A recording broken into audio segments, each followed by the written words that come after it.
Hi, welcome to the orchard. We're looking at the difference today between spur-bearing fruit trees and tip-bearing fruit trees and how that affects how you prune them. This is Howgate Wonder, which is a very large cooker-eater apple, one of the largest in the world, and you can see it's set a small crop. It's a 5-year-old tree, it's put on lots of branches, and if you run along this branch you can see that fruit's attached to a short growth called a spur, and there's one above that's formed this year and so on up the branch.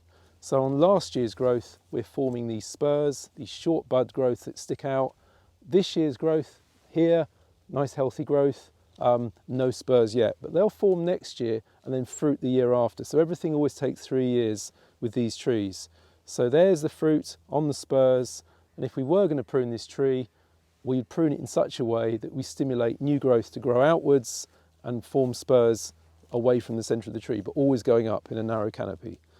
The next tree I'm going to show you is a tip bearer. So let's go and have a look at that.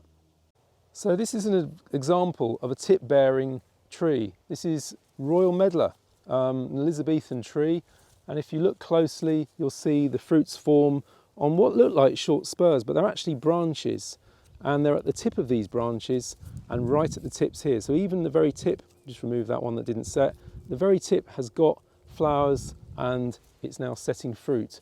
So it means the way that you prune these trees has to be a bit different because they have these little short branches with a fruit at the end.